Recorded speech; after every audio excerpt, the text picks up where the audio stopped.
269 million people between the ages of 15 to 64 use illicit drugs. And out of that, 35.6 million people suffer from drug use disorder. Estimated say 11.3 million people HIV through the injected drugs now. Once a baby injected drugs, the aman no boni they be almost finding a way to look for different things. They say, you're afraid the more use send them use alcohol. May try to mean something which is higher than alcohol. Na my abuse. Into all the time they do research. Into apart from ready, say nyame amwa bibi fufron so beba. Adie we bebre starting at home. So when nyamere ama oba bebre authoritarian parent. Otiase omo kan bia obi nka bi. Inti me minim se school a me ko no. Metumi aye ma ayi metumi aye ebia me to be near biology, me to be near science. Ebia metumi aye visual art. And no na me who say metumi aye. But parents be or was 30 expectation be for me. Oh, be a doctor. Into be a doctor. Say obe to me a suya. Say to me suya. Into through that no akwara nka so school. Pain bebre esenimu. Pressure on so. Pressure bebre e won so. If you say on live on one normal life, or live according to what the parents expect from him or her. Into bebre na no. Se nyame ampata areho na okonya obia onu so abuse drugs it's so simple so be to me abuse drugs in ebedema hu say me be was start here no morning obe isolating itself from family and friends I feel be lose interest e wa de bi affairs no na ni ji ho te sank ye be ball anka ye nyina ya bi hia wa ha e hwe no o frɛ na o mabium why isolating itself all the time or request sika all the time opeska one ho also onim say fie aduane wo ho say obi ade bia 5 but all the time be coming out with stories say be obenya sika free mo ho if you say drugs no ehia more sika afi obe won say onioma start iraira onioma wo ho a obe hu na phone ena entro omo ye number 1 kwagu Supremo your special guest what can I say your special guest atena say amafo bebre busa na se ache ena ye maame we abuja ena nipa ye ni bedi nkomo onye hoho ye ne na na tia ye na na bon komo Madam Lydia or your addiction specialist and we the CEO of Willing Way Recovery Center. Yes. Me say Madam Lydia or your addiction specialist addiction specialist and we CEO of Willing Way Recovery Center. Oh, come on. I just way.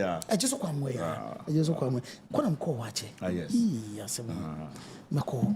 Asem dik okirikurako. Okay, we didn't be treated no. Aya na addiction. We didn't be call na. When we jai treated chira. Ya didn't be call. Madam Lydia wakwa. Yeah. Me ba chona ho ede. Nyankopon adom. I believe some mo ho ye. Madam Lydia de be hu bia na wo ya ba ya o. E be hu bia na kwagu. Pa ho fe na de che say ade say. De che de bia na o ya ba ya. Yeah. You near baby or USA, your friend Empress. Okay. Empress. Want to hujai. Oh. Ope was some free day of bako you know.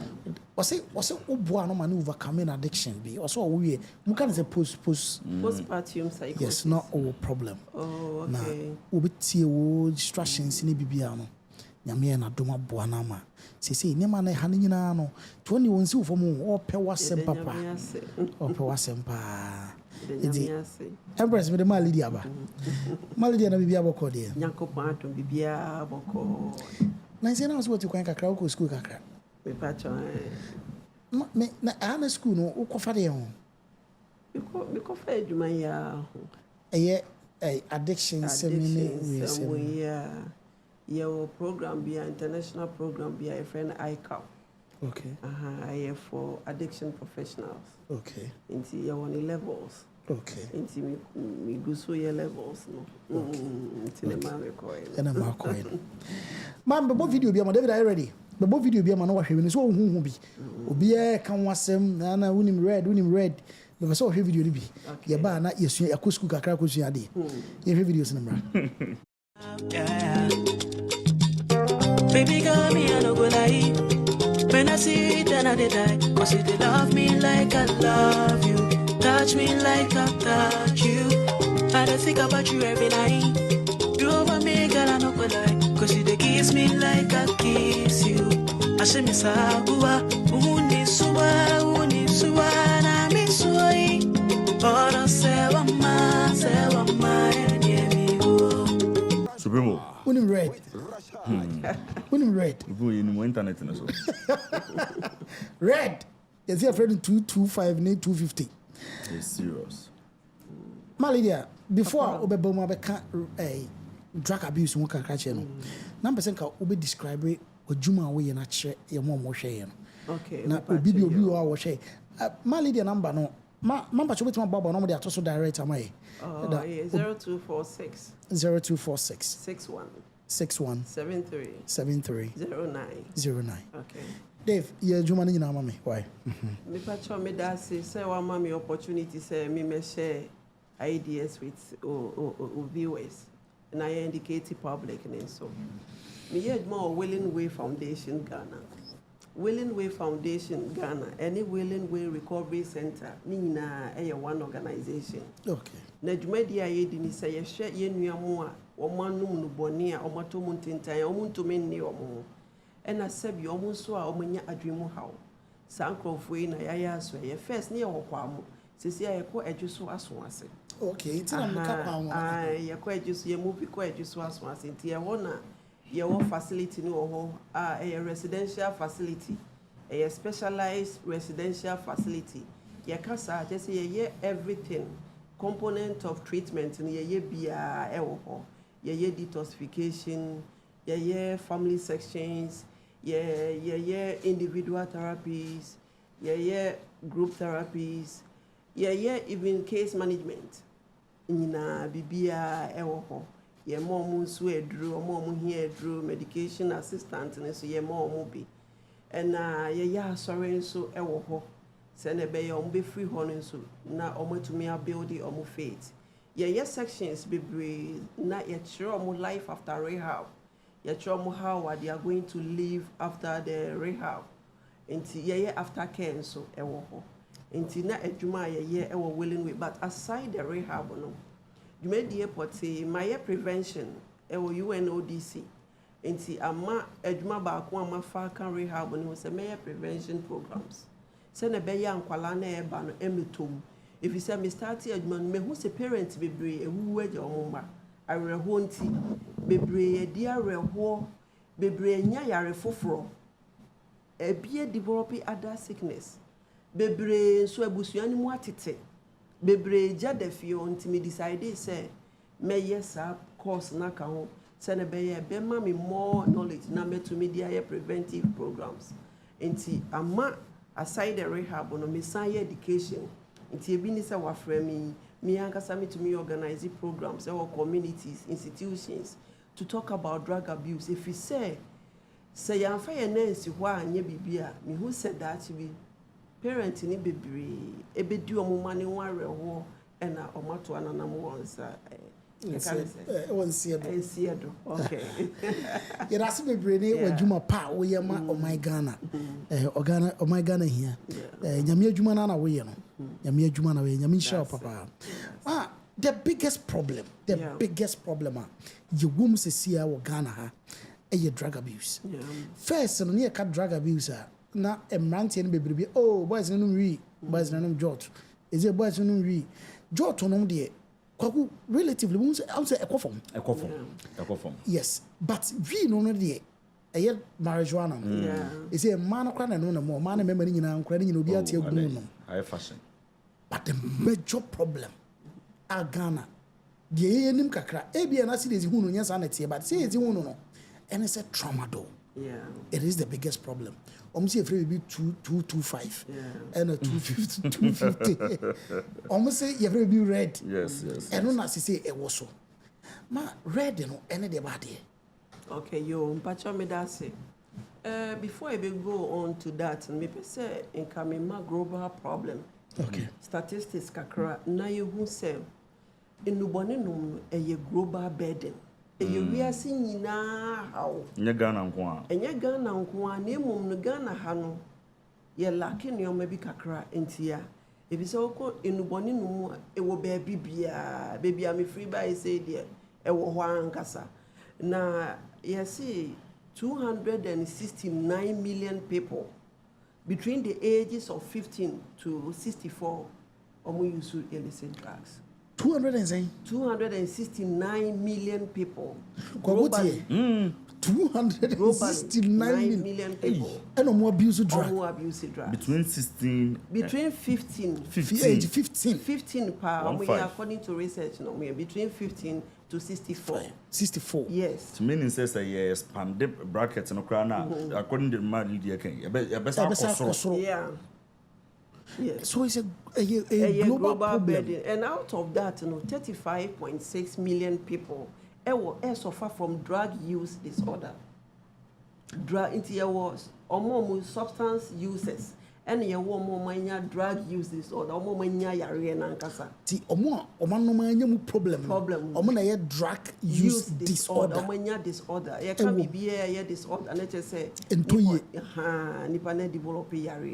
and out of that, estimated say 11.3 million people enya HIV through the injected drugs now. Once a baby injected drugs, baby injected Ghana high waha, but it's not as compared to other countries, no. But a waha, injected drugs, it is heroin and others, injected. Am I true that no? Yeah. HIV free. HIV, yes, 11.3. 11.3 million. Yes, globally. Enya 8. Obi Oshembia be to me. I research. And about 48.5% of PWID are people who inject drugs. Yes, it's our baby enya to tuberculosis. TB. Oh. Because you see a drug. Debbie. Tuberculosis and hepatitis B. Hepatitis. Hepatitis B. Hepatitis. Obit me drugs are no kunya bi. Yes. Branin su fie no ma. U fie ni be sino kama. Unyo hane amane bia wo. Ene resist kan widen. Emphasize kan komo bi mani sisi fie basa bia wo te wa na edwire gu so Debbie. Eno nti na Zelvi construction. They just say yeah e bitimi kwa designing architectural work ni nyina ma. You know be consult e ba be land no. Ni suggest bibia ma. De woni gye ho na wa akra pese ne no an say ne kama ma. Na ye wi a obon say ye be Italian graviato of your kama ma stamp concrete baby am positive floor tiles. Ye baby bia kama. Wa wo fie dada na problem so na pese ye we can say renovation and so e bitimi ya aboa ya ma wa unya problem bia. It's a fair number na damness na pese treat ma e bitimi treat am. Your number is 0543-123-829 and 0249-711659 now. It's about 48.5% of people who inject drugs.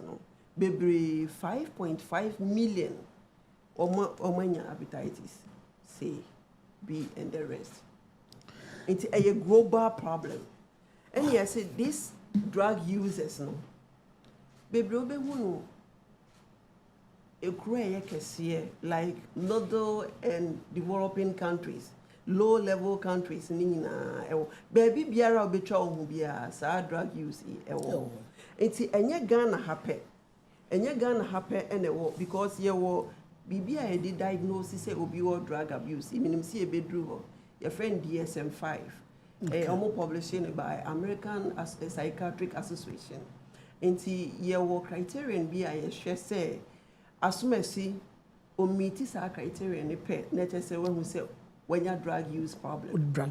Na sa drug use problem. Ama rate of getting hepatitis na make an very high. Tuberculosis is very high. You lose productivity in bebre because emebuno anke yetumi di omo ye bibi ebe ye no. Sesia no omaginsem. Sesia ye ni bi o bebre. Na afen so bebre so ewu through accident because omo drive carelessness into bebre so ewu through accident. Bebre commit suicide. Drug users no bebre commit suicide because of withdrawal, and sometimes develop anxiety and the rest, depression, and senyame amwa bebre etumi commit suicide. Bebre nso ye violent. Inti drug use na ye ka ho asem na red abeka ho. A global problem, and yeni ye Ghana ha no ene wasi ye hwe how ye be go about it. Sane be ya ye be to me reduce na ye din kakra etumi ye to me into ase. A very difficult say between to us here, but with dedication and more people come on board, no, meaning say nyame be ya adum any to me I minimize no. Let's make a way because mental health at first, now people don't go to the hospital for treatment. Almost because of stigma. Bebre kwa mo fi say me cause psychiatric unit inti me ferry ye beka say me sabi me wa dream how ana say by with education now you two ye who sees me need the regional directorate, health directorate, mental health unit. Ye who say improvement bebre because all the psychiatric unit are was anti memuha. Who say previously no people were not coming. People were locked in their rooms. Na ye de drone adia mom bebre or homo ferry e bin so to be travel far away from Kumasi to other region called treatment. But ye who say with education no, more people are now coming out. Ya mama who say mental illness is just like any other disease, and education now boa bebre me hu infaso bebre enso also enti sad ye win and you willing way nko ahade se nipa bebre come on board near to me education na minim say eso ebeti aboa. Okay. Yeah. Kwabu Supremo red no ma na wo hoda na ase afi na aba na yo me da say your classification of drugs, your depressants, your stimulants, your hallucinogens, and opioids, yeah, and I can once a week. Yeah, said yeah, they want to relieve pain. Oko in naturally, no, they reduce pains. Into your dear prescription, a doctor to me true, say obi was severe pain, ma, obi kwa surgery, omu to me, a use morphine and others. It to me money per chrono. But let's come to ours. Ours near heroin. If it's a heroin, yeah, the common one. Heroin no. But opioids now doctor trauma prescribe near cotton. In a lower dosage, a buapa to relieve the pain, a man toll. But in a higher dosage, ube so addicted because opioids no yeah idea. Quickly now you can become so addicted to that. Very fast. And I read here one of those opium drugs. No? Yeah, and the attorney said the aman no boni they be almost finding a way to look for different things. They say, yeah, free the more or use no. Send them use alcohol. May try to mean something which is higher than alcohol. Na my abuse. And all the time they do research. Apart from ready, say nyame amwa be before France beba. Because Oma getting used to it. Oma getting used to their system. They want something which is higher than already. Until I said tramadol by and they be good so tramadol. Say see our country be on a problem. Ye problem your marijuana. Yes. And because of the type now you use cannabis sativa. You indica and sativa. Sativa is common in Africa. And on a water perceptions and more hallucinations and the rest. But say nyame amwa sa ready ya okay. Ye ka ho asem. Nyame amwa bibi fufuro so beba be replace ready no. If you say all the time they try say they will get something which is more higher than what they are using. Psychoactive drugs nankasam a change a tap into the brain reward circuit. Okay, let's take some say me taking marijuana and me taking any other psychoactive drugs. It change my perception. It change how I me see who adiefa. It change everything around me. Inti no say me num ria na obidi and samba na me Mexican one. Because already no ma drain na me akasa ma drain na me de drain. I say me judgment. I say me decision making. Into me near dream say me take a decision say me reject it. What you say? The decision ain't clear. No. So no boni I say sa ni omano. Would this brain no baby a part of brain na a contribute to me ma will make a decision no I say any ho e be to me ama wanya decision say oh judgment sa me mani nyina asay free ho into one kasa you are not on your own and because cravings no you free bibi wo ma ye euphoric responsible for energy into sa euphoric aspect no say bia me take you one CD and there Ube say within 1 hour a free me more I need to top up. Into start topping up no I need more money to top up and I need more drugs to top up and all the time I need what is higher than the enemy use first to top up. Send me okay for myself. Into they are not on their own. Almost of when Ube sa now be your friend addiction. So yeah, will drug use obi will use occasionally. We use to say but when it get to a stage where we develop addiction stage now, Bruni say addiction is a chronic relapsing brain disorder. It is a do stage now you cannot do anything. We cannot do anything without the drug. And no nebama ebi mo no nkoko kura no mo papetitia no ansa because you can't do anything. Say oh that's one tina radio so neighbor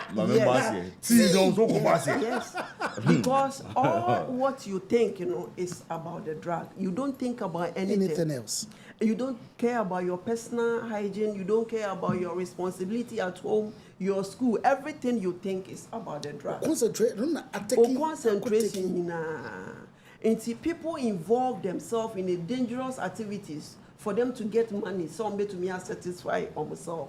Until nobody know there a problem can see and yet on my inquire baby by yen no how I see I saw ye diamono a bit difficult kakra. She said ye more hands to come on board. Na government in so to me provide financial support ma those who are ready. So be education no send a beya in the bonini so better. It is already we know. All that because all the time no when we develop tolerance. Into all the time they need something to hire to achieve whatever they want to achieve. Mami busa ebi mo say we go street so. And then we spoke with some guys finding out say edi enti no mo no. Yeah. Mienu standing out to pa ma me ye one almost say onuma utimi ye adwuma wonte bre so utimi ye adwuma second one so almost say wonuma utimi ni oba adache okay mentiase enka ye mu se bi mu da tidi enti mo ye adwuma me my confused kakra yo also make classification of drugs and make depressants, yes, stimulant, hallucinogens and the rest under classification. Depressant something a depressing the central nervous system no. Okay. A bit is alcohol, benzodiazepines and the rest. And stimulant is so cocaine and others. And hallucinogens and so but the almost activity, especially friends are weed in Nankolana Tom go weed nisopan. Sanom ko me de ko me ko ye ba de me ko ye juma say mama ye juma. And momunya because a depressant need depress almost central nervous system. But when more ye more alert, more energy and more alert of that. By the side effect is so bad, is so dangerous. Entino, se me nom ne se maminya nija. We na video yampa. Se obi no ma ojina ho aniti ko hyensuom. Yampa se ne energy ni way. Enti ade ankofo na de to o madwin. Peer influence. To say tramadol by now people were thinking so far would two mean radio would say out to me oba so that was their mind. It's a mancophobic economy. Peer pressure, peer influence. We no who say that here no advice and as we catch you on about the consequences near on. Me were one patient to be or top organization be pana when or no monsa a fear or no the genetics ne papa no be ni nananso no be nti or no so do stages ano one when addiction problem na a destroy ne cry trying to picture una or catch him say Madam Lydia, I then no more ya advert on someone. Or more me fire mu say be na there be amudi or more dress papa fanboy phone. Fanboy phone. Cause say no ma can baby me fear my bedroom and sanity me a bedroom. That's I want to. Yes. I better want to. Patient in Eka Sajamiu. Madam Lydia was saying can you say near the advert.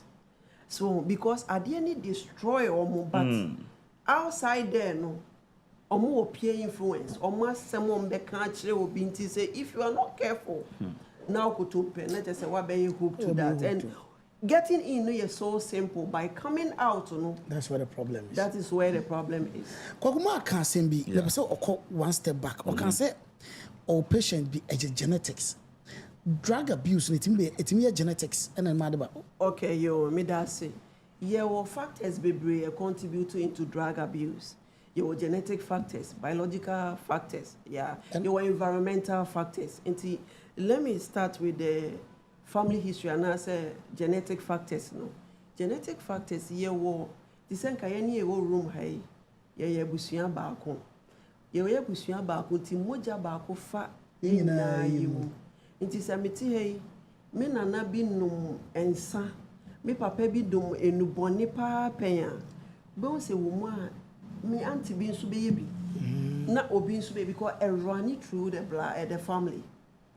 That's if you obey. If you obey, into esa me a prone to that. Me or borderline so that.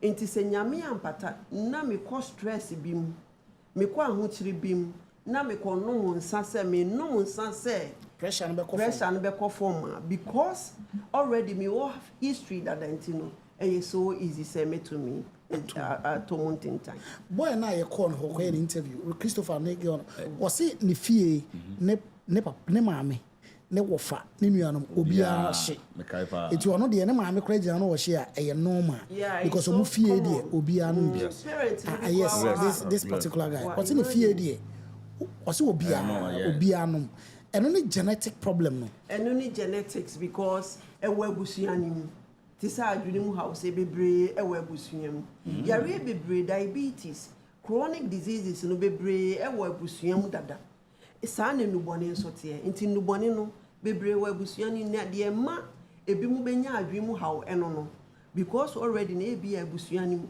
adwene mu haw wo mu dada nti onnum nubone no you are borderline so that borderline trigger na nti o trigger no nti ebe mu watumi anya co-occurring disorder co-occurring disorder ye wo nubone problem now wo any other medical condition be account nti yes co-occurring disorders be your mental issues diabetes or some diabetes or some hypertension or some saying let us say nipa no e wo two condition edada nti your genetic factors your psychosocial factors your environmental factors to say be environment in the stressful situations be me wom anase me area na mo am ne mo nam no bia ye bi na sad we bia ye e bia ye bi nti wan ye bi cross why John your environment ni a just obia ye bia eno so wo so obetumi aye anase stressful situation bi nti no ebema wetumi akwaye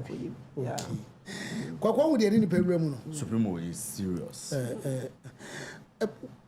yes sa omo ready no bi mutimi no madu achi no mutwa yeah eno no ye de he no etumi chom enye ready no etumi chom even alcohol so etumi twa so alcohol fit onum alcohol na do ba bia me wo lecture bia ya hwe no na wadu sa stage no etumi twa no wanya epileptic wo wanum zanya alcohol fit etumi twa no no doubt even tramadol ya akra no omo mutumi no full sachet no etumi twa wo na omanya epileptic omo te say etwa omo ankasa na omo anu twa wo ti say di omo oyare na ankasa ewo nti sa na red ni so te so the side effects ni bi no nti alcohol so twa nkrofo bebre twitwa hwe abonte no ye ka drug abuse ye mfa alcohol nka ho but people don't think because alcohol they obetumi akoton into the people don't think about it. Alcohol so depresses central nervous system no. Okay. Your friend bibi blood brain barrier bibi across so sad any bia no psychoactive drugs. Inti eka ho but just that and people think say inside the miampo to me akoto, but it will come to a time after you know one no be a minute. Now that is where the problem comes in. In Kenya obe to me akoto ade ano, but we don't say as time goes on now we develop dependency, addiction. Inti afa ebedu baby no, you cannot do away. To me nyashi without it. The only thing they say, I was say, until I'm cast obi num kokwa, meaning papa penny will be awesome. Your man old even breakfast, even meal okrana, this are no alcohol because we be away do. Say one no more answer. To me function well. Until you be want to me function well, so man no me drone in the bonina. Maybe say once say I am the son of alcohol na say because nam se me bu Madam Lydia say boys no so say treat once beginning now can you know so no addiction na Madam Lydia what to treat streets they say their boys be na Madam Lydia they treat watch Madam Lydia ya already street you can say treat Madam Lydia ni woni almost types of drugs are even some of them you won't even believe it. Some use. They have all street names, and you more use no street names for that. It is a tree now come is there because I quite remember say guy be can you drug be a it is say ta omo de share omo abonto ti se bonto no to alcas we di no aso original I said the alcohol ti organa hano and also you can just walk in and buy o the best wa e do time bia say o spitting out ti say wonya alcohol no wonya alcohol no e betumi atwa water from ati pressure no e betumi atwa water from the just a drugs need there so many kinds and types. And ba could be the friend say Jom the other a swamp boy a friend say super glue is a solution then and also some problem.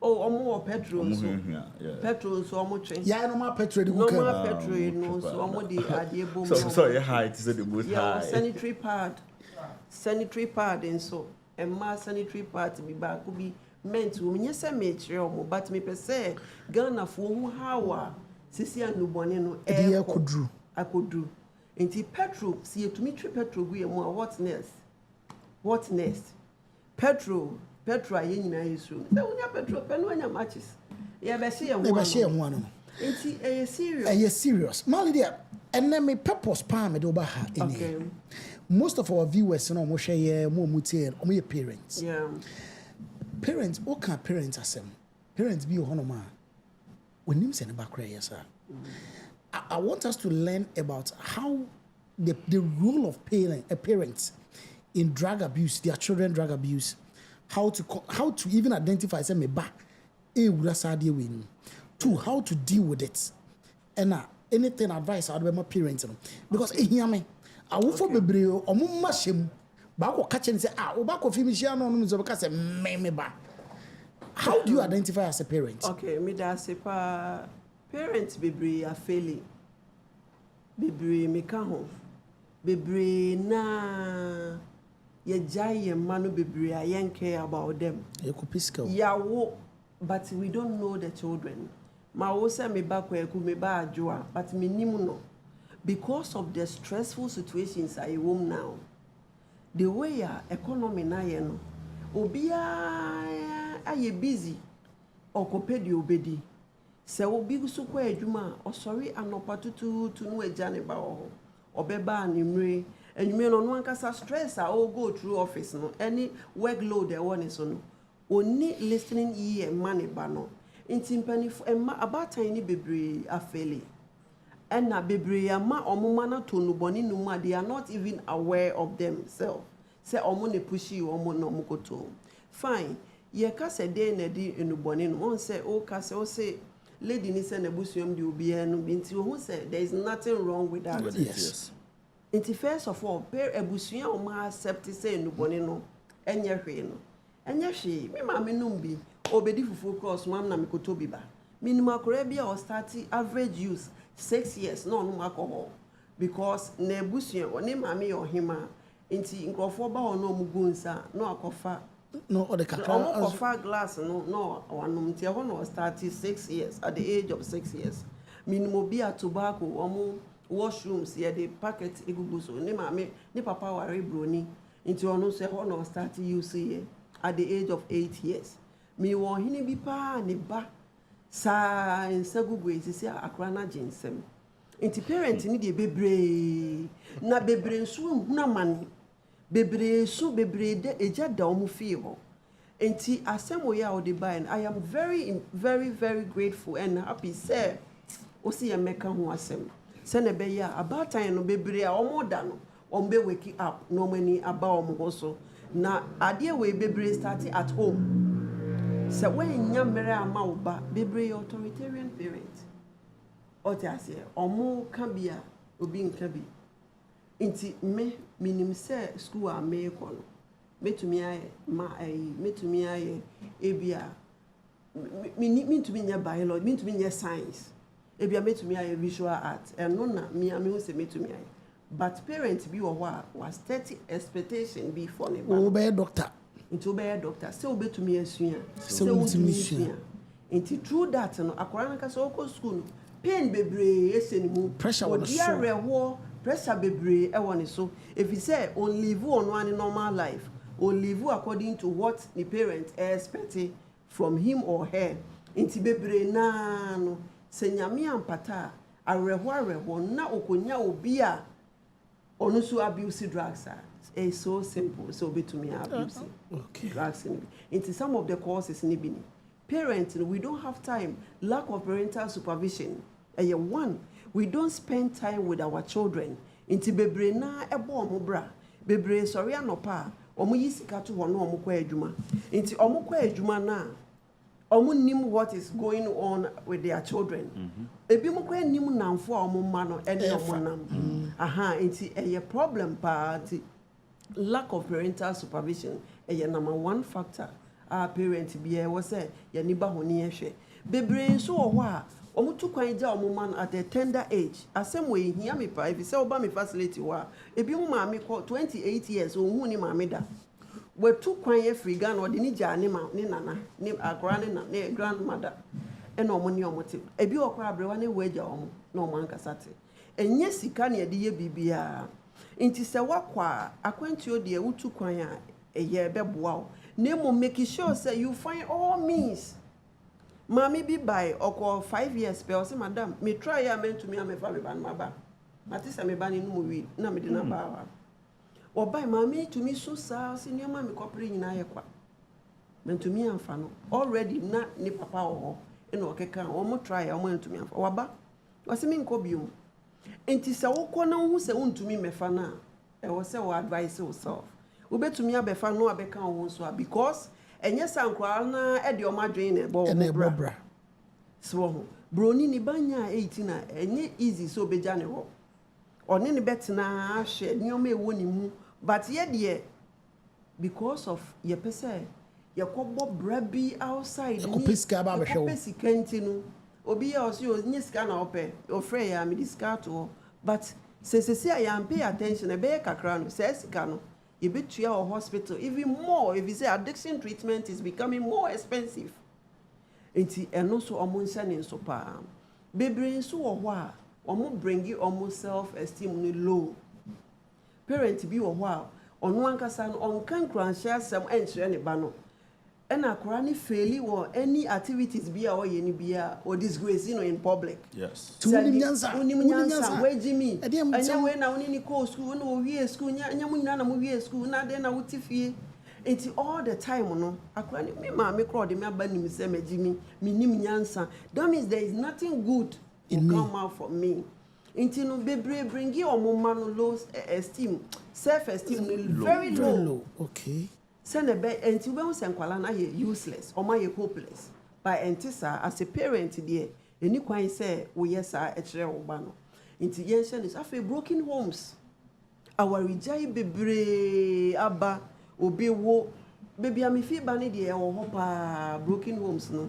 Kenyans no mum power race. Aha inti bebre single parent no dorso. Inti some a single parent, meaning back be girl, be me bedu ya, girl be catcher, me say, Madam. Me mammy pamumi free fee, and I'm saying, or see me or 22 years, me go bomb me bra. If it's on one can usher me do Satan. Madam, in conform say my dressing and watch your view.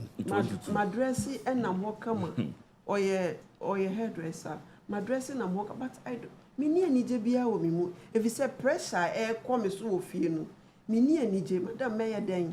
Into be brain now because we're a single parent. And wash any banner be do sa time.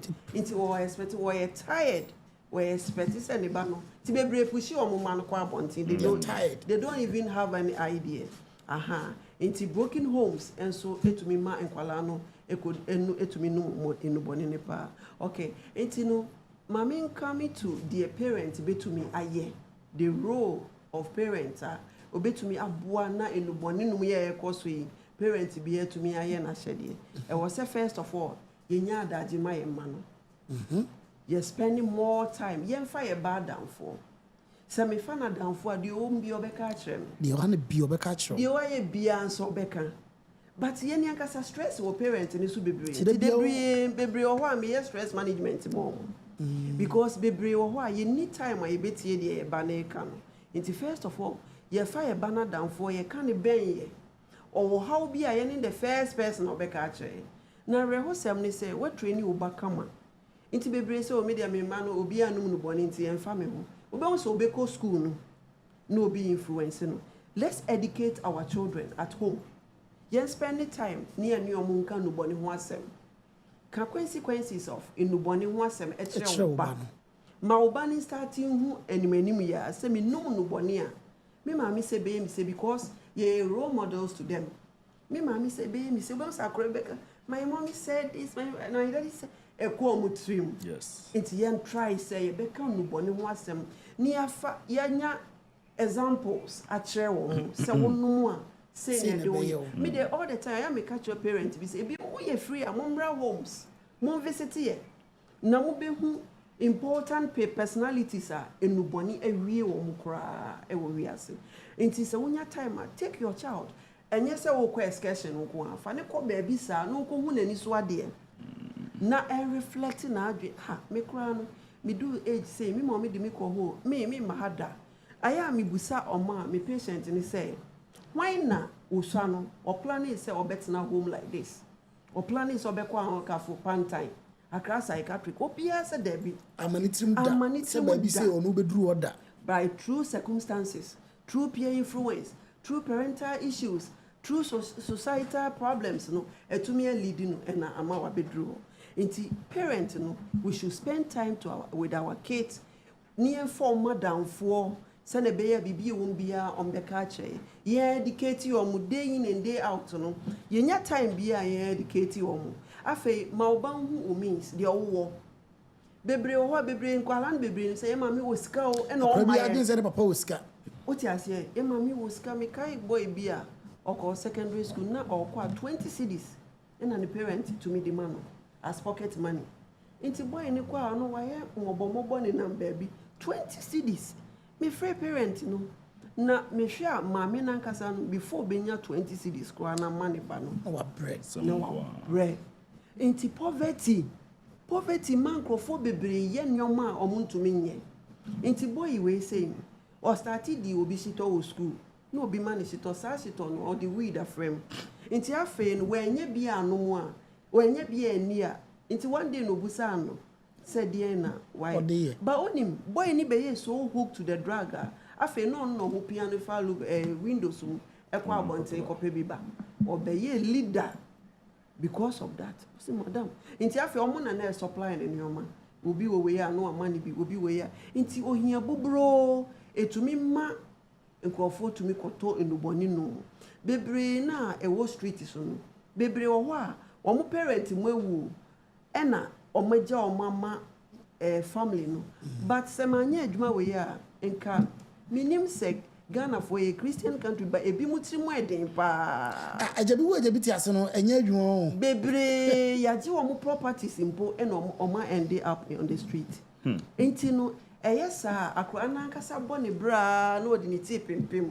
one way ya no okoye de Or any the kwan akofani maybe any kwan so. It must parent no say the mabubo so spend it encourage your child. Who said say na me ba no pese oya encourage you no. Enye de wo pese wo nko wo ye na wo pese akora ni follow. No. It's no be any niti. Ebia within him or her no. Or feel the passion or different way.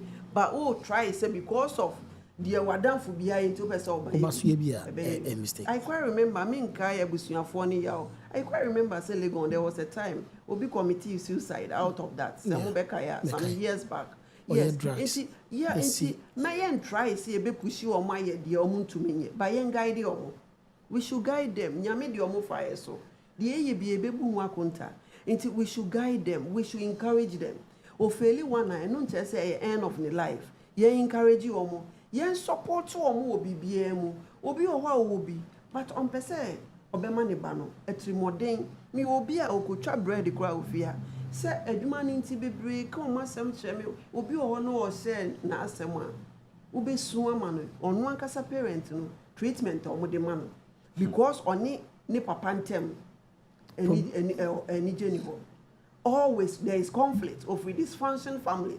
It is all free family be at always any genital.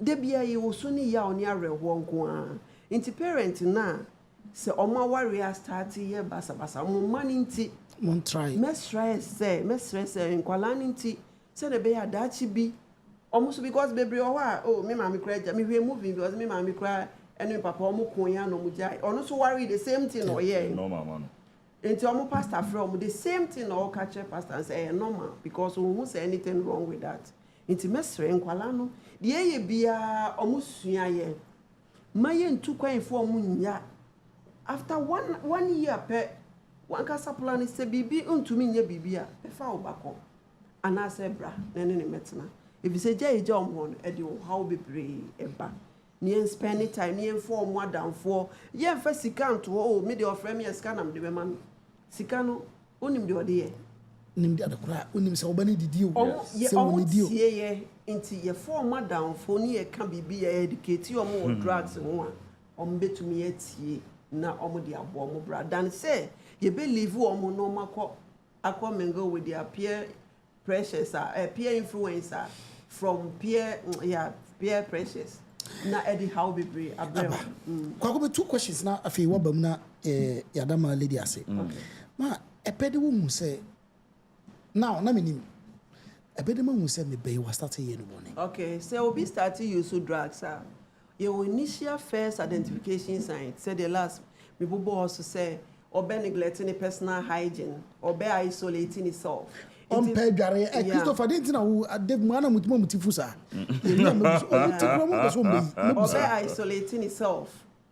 obe isolating itself from family and friends I feel be lose interest e wa de bi affairs no na ni ji ho ti sank ye be ball anka ye nyina ya bi hia wa ha e hwe no o frɛ na o mabium wa isolating itself I feel we lose interest I feel the personal hygiene. I feel we hear all the time or request sika. All the time or pesca one home. Also, only say fear aduane or where was will be a DVR 5, but all the time be coming out with stories. Send a baby be sika free more. If you say drugs in here more sika, I feel be say on your master tea ira. On your ma wa ube una phone. And entro mo number 1. If you say and you we do sa stage now all the time we hear drugs and so e won the system nim until when nya bia almost go through pains withdrawal symptoms near very severe ma until and the obey obenya sika bia e was so it was all the time open or pisika sorry or pisika won home all the time no or person be travel through all the time no or isolating itself all the time fe bi mkra start here eso no nantie o so am start toge afi bi mu use old perfumes bi a wo twa mu pe o so afi kata akra cho na obeta ho chen pe o use perfume na ya bi mu say o friend saint no o use to turn your mind away from them from the drugs be on drugs because o use definitely say obeta na where use marijuana na something e be a scent no obeti nti sometimes we use some old perfumes bi Afe bi mu petins akese with lockets. Park Na eda omuko no omuko. Afe aduane a opepa no ompe biom. Nti afe opechilled enu ye first initial state identification sign no. To be say jollof na obaye paper nti parent in shane so. Ono onyare but mommy pese me to na all the time ade sugar sugary drinks. Near the dead. To say Fanta ni the chilled one eno no ope. Nti aduane a first no ope no onye interest bi e wo say aduane no. Nti parent in shane so. Nti afi wo friend na no hide obema o distance. On person obeba get closer to you. No oni wakasa. Nti wo busa na asem no afi ni eye contact kura no on hwe wani. Ti oni obati wo be hu say ni eye contact no all the time no. Aso wasi trust aso wo hwe baby bi wo kwa no di ti. Mo ni nkone ho e bi say one of the identification sign ni be bansa na symptoms no show. Ti symptoms no e bi ni say obe neglecting the personal hygiene afi is a school no okwa obe lose interest e wo school nim. Onye interest bi mo school activities bia oni bi onfa bibia ho bi sa onfa bibia ho bi nti se wo sa afi all the time wo pesika afi to de bi omtumi ya aggressive oni ni ka asem kakra bi pena ni buafu oni ni ka bibi kakra bi pena ni buafu nso first no onti sa nti ni buta fufu abra wo se asem a making asem se kenya bufu enya asem bia ya bufu be se ni buafu nti e wose ye ma ye ni ko sa anoma no ho pa ye hye ne nso identification sign no se otumi identify sa anoma at the early stage na obetumi aboa no wo se wa isolating itself by parent bi o oba na ne ba obi wa 2 days ko mutifie meaning family bi o ye conference call e wo fie wa o mo ye conference call e wo fie ho e no mo de kasa obi a hye ne dem o mo ye conference call into such family members no e dey no mo usua into no wo sa pese oba enti sa afi wate ne ho a e wo say we go closer afi omo door mat no omo tumi di nioma hyehyem e wo say ye search so ye bo search wo dem mo search e wo mo rooms ni because me bedu ya madam ba ko ne ba e use drug school ho omo achi na drugs bebre substances bebre e wo ne ho omo free parents no omo deny say omo ban nti sada nti omo free boy no any ni year meeting including the parent no or see you use ofie but ni mama mu nyan by sisi ade oton bi o school what so nti the way and American no the parents Rebecca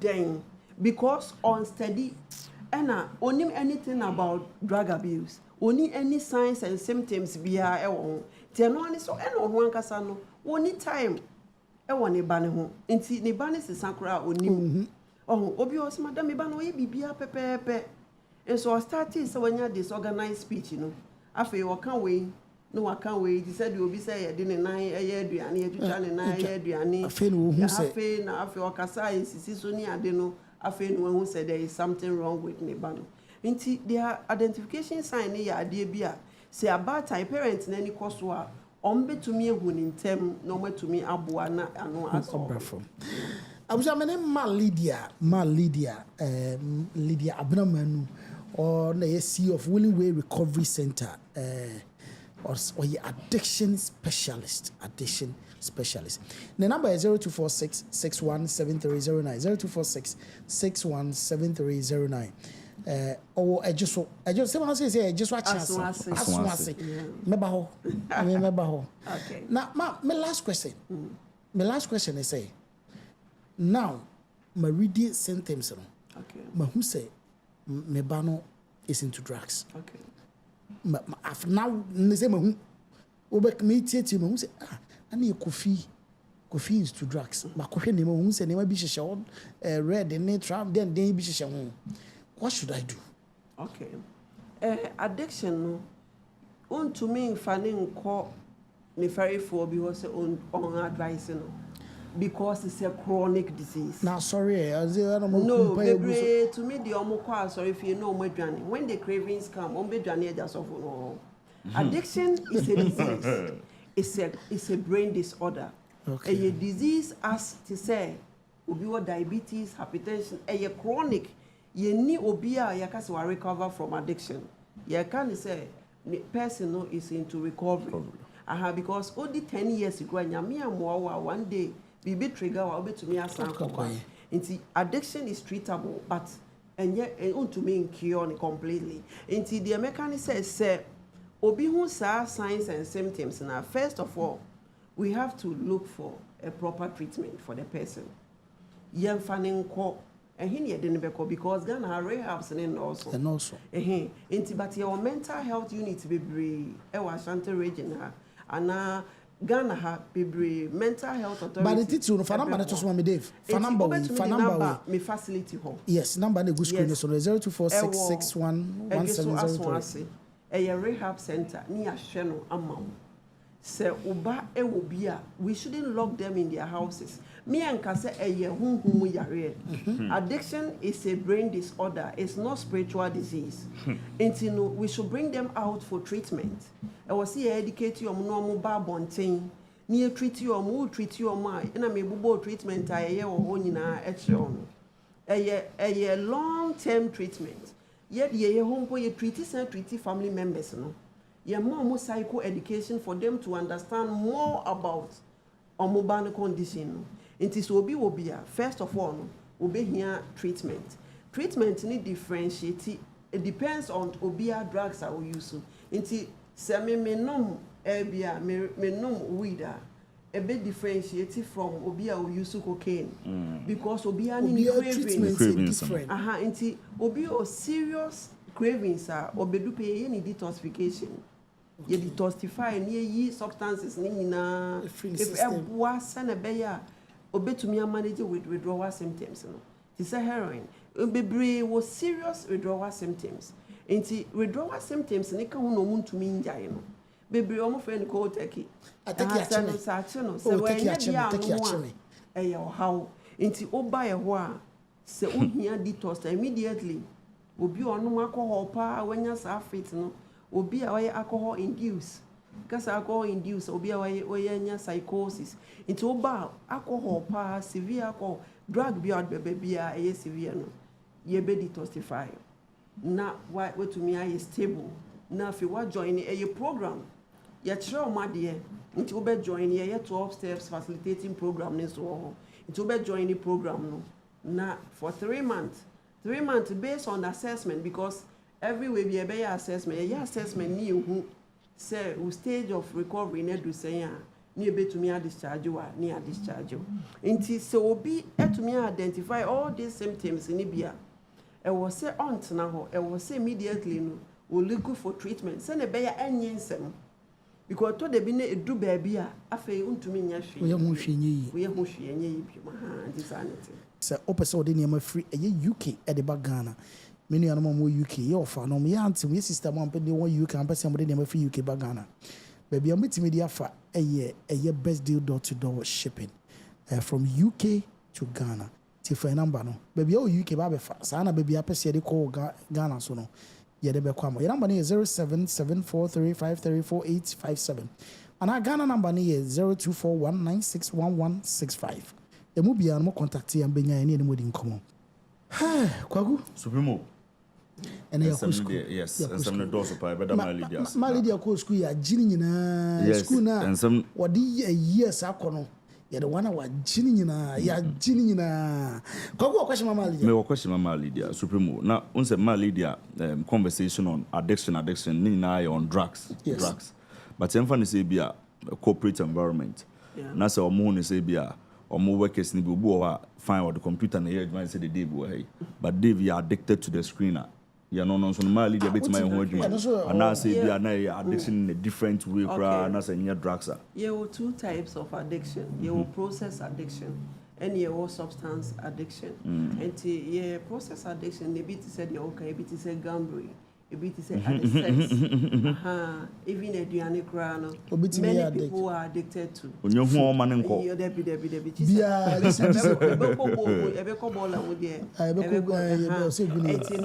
it's our process. Any type of addiction, you cannot do away with it. But the psychoactive drugs, it changes the brain functions. Oh. Difference, no. It changes alter perception. It changes the functions of your brains. One casadio, you know, who say me okay, but people around you who say okay. No, but I assemble one because I me buy and almost say, almost say, I see a baby, you know, more alaba and everyone. Yes, almost be your friend. Yes. I am the past honorable day, sir, ideas number. But where are they going? They be a mikase. Me say, no, now I am happy. But what are the structures I put in? The plans for them. The plans of that. Because yeah, can almost all plans so you 2 or more and any 2 hours on the baby for. They are sick. Yari no more yari. Until you can't just say yeah, pamomo. And you're very good. I am very happy. But let's plan for them and send it to me you are free.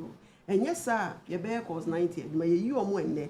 Adia me pesa ya ye be say when he say. What in our sorry free if you say me cotton alaba. So many people have good, they come from very good homes. Yes. I quite remember say me kosra one day. Back on me epa me chelsea on me coffee, me company ma me chelsea on me ko. Me ko no, they have 26 bedrooms. That's what that or the me ko or share me no na me say oboa. O se ma Lydia ampa de konoke bell no security baby. Ya ko ni siblings ni nyina to kwan. Ina ni maami wo US no aba. O say madam, maba because of me ban. Nti ye mu say die na be ma sa nipa no. Wa free akoda ghetto. Nti there is something more into that in addiction than the air king. Because many of them quite build your mom fee. Bebre workers any of the bebre good qualifications. Yeah. But oma end up nti si ye be two or more a ye good e dia asundue beba. If you say ama ba tiny bebre e di yaw ewu. Ye be two or more e di asundue bebre kumase man. Na emom no. O de omo kwai. Ye de omo kɔ hin. Si ye put proper structures are. Ubetu o machana mutia makumbu ubetu o makumbu oro mutia. Supremo Rachel Osimi Musao. Osibusa me metie. Nanka question opese come Lydia but Osimi Musao. Osibusa. Also what about those of us who are addicted to rush hour? Oh ende eno de. Then they yo. Addiction papa. Addiction papa. But then my Lydia, yam komo ni nyina na sanso aye. Parents, omo mani nko omo ma ho na parents idi omo ma ba omo bobran. Parents nankasa no so bebre addicted to drugs to the extent say omo so no omo life abe like also omo ba manageable. Yeah. Parents no bebre me wo lady bi a discharge no okwa ana wasan relapse and e who say no the rate of the relapses net no high. Ye investigation sa ni papa kra na so no okoto no ni oba o and on any night now, I sad him, and a ye free home. Into your whole bar, into na you involve family therapy. Parents nankasano, baby or issues. Into omo bar, we work on the parents. Because if you want your son to be sound, there you have to also work on yourself. You say a role model mom, and myself back for rehab, but no baby now what to all go to see one catch him. But then you put to bound catch him Lydia who better I just saw her mammy move. Oh baby catch them so yeah go family of fans who come me of an etu park of phone so can also a problem or no the me abesano or no the own maybe or no the house or no so baby only how by yambo to we have to be I was here more careful. Be a role models to the children. I was saying, young Cassanso, your person Colani free more. I was saying, so you free. If you say, and to me, myself, no asan by the same environment, no asan bitom. The parents in the old can the yampa, baby life or no, or to me managing ye. Baby and so one more street so. Baby and so addicts that dance on my wall. Me or babies be baby, many or more. Say, mammy na and cocaine, a crown or breastfeeding and a won't tunnel. Obesu the whole day. Into chise maame no enso echo high answer. Into omo kofa ni be fie kura no ne sister koto coke ni bre no e no watwe anya sakura ni be so disturb obi a omo decide so omo te akura no na it wasn't easy because akura no so withdrawal symptoms. Say afa ne mu akura no withdrawal symptoms. Into parents ni bebre enso sakura we ya odi na be wiase e be yeden. Akura we ya odi na be wiase kwaku ya se ebe ye den. Kwaku, another question, Anna. Supreme, Ma Lydia, what I say? Why education in Why a problem? Kwaku, a problem. A problem. Na me de be me de say minister ebem, but obem a be me de say ye be pe baby mum e de omo akogu na nke treat you, but ye be de treat we mu omo nyina, but si etumi nya baby a doctors ni kwa bi bebre wo ho a ya ika say ombe provide free services for them. By just that ye need structures, ye need baby e de omo beko untumi nko high will be dying for mu we be to me say I am bebre te my am fa emotions nkotu o Debi yam structure we are taking them from here, yes. And then we are taking them here. Na ye hu se bebre mpo no eja omo fie papa wo e no oboda ho until there is more into addiction than say your fan is as an team there. That's what said that no. The person has a problem. The person has a problem. We will minimum be a day aduane sikem. Ya o day aduane bi hotel near their command. E wo ho. Omo to me pachaw se omrampo ni birthday omra fi kura no medidi. I have problem. Serious. That person obviously should know say he has a problem. Say kotomo mpo no akodu sa stage. Yes. It is a parent obia to me any corner bound teachers ni bebre o ho mo tra de na nkwala ne pa ebi wa petition egu vortica na say any nation in chase in the table so no but you don't know nti I was say obia o ye caregiver bia e ma na ni ko ni pa kro o hwe no e bi say bebre o ho a omo abuse but we don't even know. Yeah. Kwaku Supremo Ma Lydia ekwe no Did you kind of Yabada Ma Lydia say? Yes. Yabada say papa. Debi obewa bia ni suade. Yes. But I want time is right. Yeah. I want time. And omo ye project I want involve here. Send be that message just say betimi aboa amplify message. Because the drug abuse ko just say that too much.